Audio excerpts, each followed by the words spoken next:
বন্ধুরা, আপনারা কলকাতা আরজিকর কাণ্ড নিয়ে সমস্ত ঘটনা নিশ্চয়ই জানেন।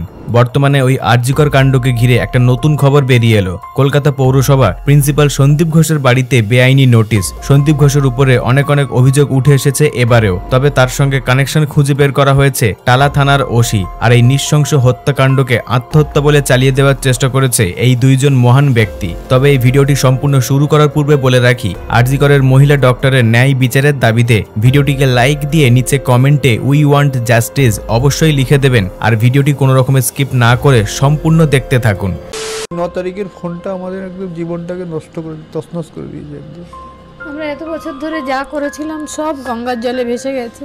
ও এত 31 বছর বয়স অবধি যে পরিশ্রম করে যা করেছিল সব নামটাই পৃথিবী থেকে সেই নামটাই মুছে গেছে আজকে পৃথিবী থেকে। তিলোত্তমা, অভয়া, এসব নাম হয় যে নামের পাশে ডিগ্রি বসানোর জন্য এত লড়াই, সেই নামটাই মুছে গেছে। তো আর কি বলবো,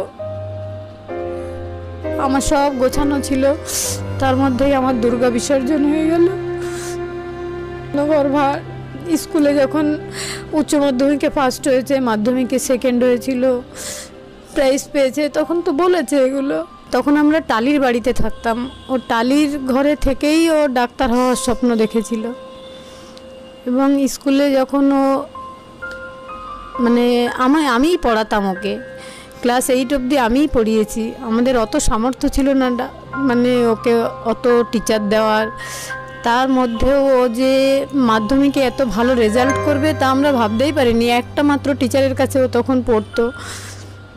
তারপরে 11-12 আমরা চেষ্টা করেছি এবং স্কুল থেকে বারবার ডেকে বলতেন যে ও সায়েন্স গ্রুপে এত ভালো, আপনারা খেয়াল রাখবেন। তখন 11-12 আমরা চেষ্টা করেছি। আর বাকিটা আমার মেয়ে প্রচণ্ড লড়াই করেছে, কি অভাবের সঙ্গে, কি সব কিছুর সঙ্গে। এই যে 31 বছর বয়স এসে চলে গেল, সে লড়াই করতে করতেই চলে গেল। বেড়ে ওঠাটা কেমন ছিল? শান্ত ছিল? খুব শান্ত, খুব। কোনোদিন ওকে আমার বকতেই হয়নি পড়াশোনা করার জন্য। গানও শিখতো, এই 9-এ উঠে ছেড়ে দিয়েছিল পড়াশোনার চাপের জন্যই, আর গান শিখতে যেত না। আঁকতেও ভীষণ ভালো, হাতের লেখা নিজে থেকে আমি শেখাতাম। আর তারপরে ওরই ইচ্ছা, এক দিনে 30টা লিখবো তো 30টাই লিখতো, সেটা 29টা লিখলে হবে না। শৈশবটা কেমন ছিল? ও খুব শান্ত। আমার ননদের একটা মেয়ে ছিল, ওর থেকে 3 বছরের বড়। ওরা 2 বোন হাত ধরে বিকালে সারা পাড়া ঘুরে বেড়াতো। আরও একটু ট দিয়ে কথা বলতো বলে যখন ছড়া টড়া বলতে সবাই ওকে খেপাতো, একটা ছড়া বল। আর সবাই সারা বিকালটা ওরা 2 বোন মিলে ঘুরে সন্ধ্যাবেলায় ঘরে ফিরতো। একদম ছোটোবেলায় যখন একটু হাট বুঝতে পারে। ওর কি গান শেখা, ছবি আঁকা সবটাই আপনার থেকেই পাওয়া? না, ছবি আমি অত ভালো আঁকতে পারি না, ও এত সুন্দর আঁকতে পারে। আলপনা আমি দিতে পারি না, ও এত সুন্দর পারতো। ছোটবেলাতেই মেয়েরা সাধারণত বাবা ভক্ত হয়। ও কার বেশি নেওটা ছিল, আপনার নাকি? না, আমার কাছেই সব কিছু। কিন্তু বাবাকে ভীষণ ভালোবাসতো, কি বকাবকি করতো বেশি, বাপি এটা করবে না, ওটা করবে না। আমাদের দুজনকেই ভীষণ ভালোবাসতো। এখানেও 2টো চেম্বার করতো যেখানে গরিব মানুষকে বিনা। হ্যাঁ, এমনকি কোভিডের সময় ওর নিজের 3বার কোভিড হয়েছে, খাওয়া দাওয়া ভুলে ও পেশেন্ট দেখতো। এখানে একটা ও সেফ হোম হয়েছিল, সেটা কথা বলে ওর আন্ডারে সেখানে যত পেশেন্ট থাকতো ওই দেখতো সব। এই যে যখন ও বাইরে কাজে যেত তখন কি ও আপনাকে ফোন করতো? অনেকবার ফোন করতো। হ্যাঁ, একদম। বাপি খেয়েছে কিনা, রাতে মা কোনো সেদিনও তো রাতের 11টা-15তে আমাকে ফোন করে বলল, তোমরা খেয়ে দিয়ে শুয়ে পড়ো, কোনো টেনশন নেই, আমার খাবার এসে গেছে, আমি খেয়ে নিচ্ছি। তারপরে আর মেয়ের সাথে কথা হয়নি। প্রত্যেকের মনে একটাই সন্দেহ যে সন্দীপ ঘোষ একজন সামান্য প্রিন্সিপাল হয়েও এত কোটি কোটি টাকা তার কাছে কোথা থেকে আসছে। এ বিষয়ে প্রশ্ন ওঠার পর ধীরে ধীরে বেরিয়ে আসছে অনেক কিছু তথ্য।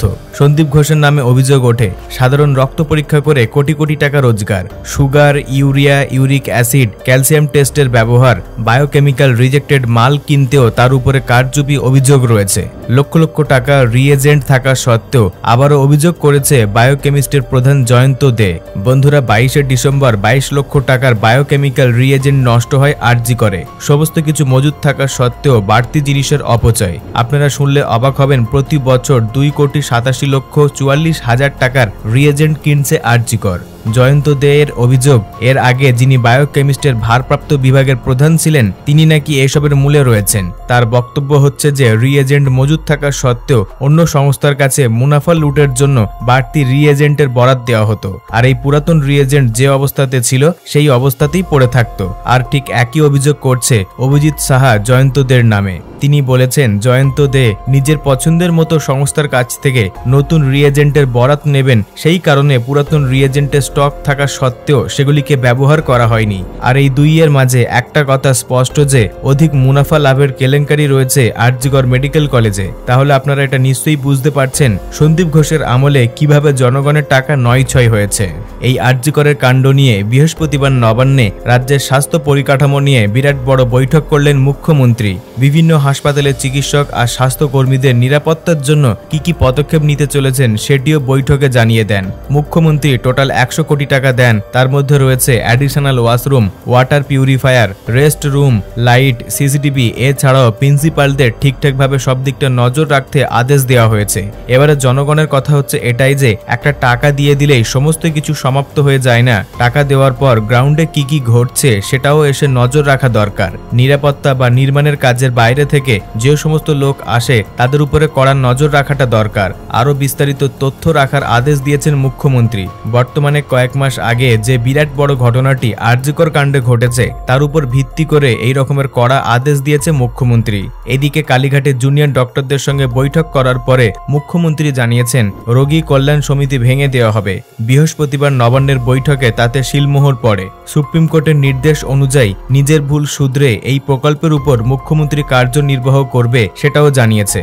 বন্ধুরা, বর্তমানে আপনারা নিশ্চয়ই বুঝতে পেরেছেন এই আরজিকর কাণ্ডের বিরাট বড় ঘটনার পরে যেভাবে গোটা দেশে আগুন জ্বলে উঠেছিল তাতে করে প্রত্যেকটি মানুষের মনে সাহস জন্ম নিয়েছে, যার ফলে যারা দুর্নীতি করে বেড়াচ্ছিল তাদের মনে এখন ভয় ঢুকে গিয়েছে। আর এটা সকলের কাছে পরিষ্কার হয়ে গিয়েছে যে ওই অসহায় ডক্টর মেয়েটি একটা রাজনৈতিক সিস্টেমের শিকার হয়েছে। আপনারা একবার ভেবে দেখুন, ওই ডক্টর মেয়েটির বদলে অন্য কারুর সঙ্গেও এই একই ভয়াবহ ঘটনা ঘটতে পারত। আর এই ধরনের কথা সাধারণ মানুষের থেকে বড় বড় কর্মচারীরাও অভিযোগ করছে। আরজিকরের এই কাণ্ডকে ঘিরে সন্দীপ ঘোষের শালিকাকে আরো নানান রকমের জেরা চলছে, কারণ এই দুর্নীতির সঙ্গে সন্দীপ ঘোষের শালিকাও জড়িত রয়েছে এমনটা বলা হয়েছে। কেন্দ্রীয় এজেন্সির তল্লাশিতে বিভিন্ন ট্রেডারের নথি এবং মেডিকেল পড়ুয়াদের পরীক্ষার খাতা উদ্ধার হয়েছে তার বাড়ি থেকে। তারপর থেকে আরজিকর কাণ্ডের অর্ধেক দোষের তালিকায় সন্দীপ ঘোষের শালিকা। শুধু তাই নয় বন্ধুরা, সব থেকে বড় খবর হলো এটাই যে থ্রেড কালচারের নাম জড়ালো আরজিকরের 13 জন সিনিয়র চিকিৎসকের। এই 13 জন মিলে প্রত্যেক থ্রেট করত আর তাদেরকে পিছন দিক থেকে জোরদার সাহায্য করে যেত সন্দীপ ঘোষ। আসলে আরজিকর কাণ্ডে শুধু ওই অসহায় মেয়েটির মৃত্যুর প্রমাণ লোপাট নয়, তার সাথে সাথে যে সমস্ত কালোবাজারি চলতো, অন্যান্য ছাত্রছাত্রীদের ভালো নাম্বার পাওয়া সত্ত্বেও তাদেরকে পাশ করানো হতো না, তাদের সমস্ত পরীক্ষার খাতা গায়েব করে দেওয়া হতো, সাধারণ মানুষকে ঠকিয়ে টাকা লুটপাট ইত্যাদি এই রকমের আরো জঘন্য কাজের সঙ্গে লিপ্ত ছিল এই 13 জন। তাদের নামগুলো সর্বপ্রথমে রয়েছে বুলবুল মুখোপাধ্যায়, তারপর রয়েছে অঞ্জলি বন্দ্যোপাধ্যায়, পার্থ দাশগুপ্ত, গোবিন্দচন্দ্র দাস, দীপাঞ্জন হালদার, অপূর্ব বিশ্বাস, দেবাশিস ইত্যাদি এই রকমের আরো নাম জড়িত রয়েছে। এই রকমই থ্রেড কালচারের শিকার হয়েছে কোচবিহারের MJM মেডিকেল কলেজ। এখানে অভিযোগকারীকে আটক করে মারধর থেকে শুরু করে বহু রকমের অত্যাচার করা হয়েছে। শুধু তাই নয়, পরীক্ষার খাতাতেও গড়বড় করা হয়েছে। হ্যাঁ বন্ধুরা, একজন অধ্যাপককে জোর করে আটকে রাখার অভিযোগ ওঠে, আর সেই অভিযোগকে কেন্দ্র করে একের পর এক বিষয় ধীরে ধীরে বেরিয়ে আসছে এই কলেজ থেকে। এই ঘটনার পর সকলের কাছে এটা পরিষ্কার হয়ে গিয়েছে যে এই থ্রেট কালচার শুধুমাত্র আরজি করেই নয়, অন্যান্য হসপিটালও ছড়িয়ে রয়েছে। ইতিমধ্যে খবর চলে এসেছে, তদন্তের বেশ কিছু রিপোর্ট খামে মুড়ে জমা দিয়েছে সিবিআই। তদন্তের সব তথ্য প্রকাশ্যে আনা সম্ভব নয় জানালো সিবিআই অফিসার। ভার্চুয়ালি বিচারকের কাছে জামিন প্রার্থনা সন্দীপ ঘোষের। মহিলা ডক্টর কাণ্ড এবং দুর্নীতির মামলায় তদন্ত পৃথকভাবে হচ্ছে। সুপ্রিম কোর্টও জানিয়ে দিয়েছে এই মামলায় সব তথ্য বাইরে আনা যাবে না, কারণ এতে করে অভিযুক্তরা সতর্ক হয়ে যাবে আর হয়তো তারা রাজ্য বা দেশ ছেড়ে পালিয়ে যাবে। সিবিআই তদন্ত যে জোর কদমে চলছে সেটা বর্তমান পরিস্থিতি দেখে ভালোভাবেই বোঝা যাচ্ছে। তবে যে অভিযুক্তরা এখনো পর্যন্ত জেলে বন্দী আছে, যারা প্রত্যক্ষভাবে এই ঘটনাচক্রের সঙ্গে যুক্ত না হলেও তারা যে পরোক্ষভাবে যুক্ত, হয়তো তারই প্রমাণ এই মুখ বন্ধ খামের মধ্যে রয়েছে। আরজিকর কাণ্ডে ধৃত সন্দীপ ঘোষ এবং টালা থানার তৎকালীন ওসি অভিজিৎ মণ্ডল সম্পর্কে চাঞ্চল্যকর দাবি সিবিআই এর। আদালতে কেন্দ্রীয় তদন্তকারী সংস্থা দাবি করেছে, আরজিকরের ঘটনাকে আত্মহত্যা বলে চেপে দেওয়ার চেষ্টা করেছিল সন্দীপ ঘোষ এবং টালা থানার ওসি অভিজিৎ মণ্ডল। এই ঘটনার পর দুজনের মধ্যে একাধিকবার ফোনে কথাবার্তা হয়। নৃশংস হত্যাকাণ্ডকে একাধিকবার আত্মহত্যা বলে চালানোর চেষ্টা করা হয়েছে।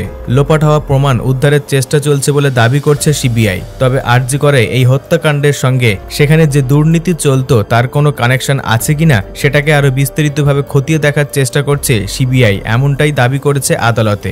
এই ঘটনার মোড় ঘোরানোর জন্য আরো সাক্ষীর খোঁজ চলছে। তবে জেলে গিয়ে জেরা করার সময় সন্দীপ ঘোষ এবং অভিজিৎ কোনো রকম ভাবে সাহায্য করেনি।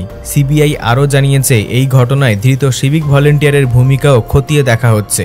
এই ঘটনায় আর কে কে জড়িত আছে আর ওই ভলেন্টিয়ারকে কেউ সাহায্য করছে কিনা এটা আরো খতিয়ে দেখার দরকার আছে, এমনটাই বয়ান দিয়েছে সিবিআই। বন্ধুরা, আরজি করের মহিলা ডক্টরের ন্যায় বিচারের দাবিতে ভিডিওটিকে একটি লাইক দিয়ে নিচে কমেন্টে উই ওয়ান্ট জাস্টিস অবশ্যই লিখে দেবেন। আর এই তথ্যপূর্ণ ভিডিওটি সকলের সঙ্গে শেয়ার করে দিয়ে অন্যদেরকে দেখার সুযোগ করে দেবেন।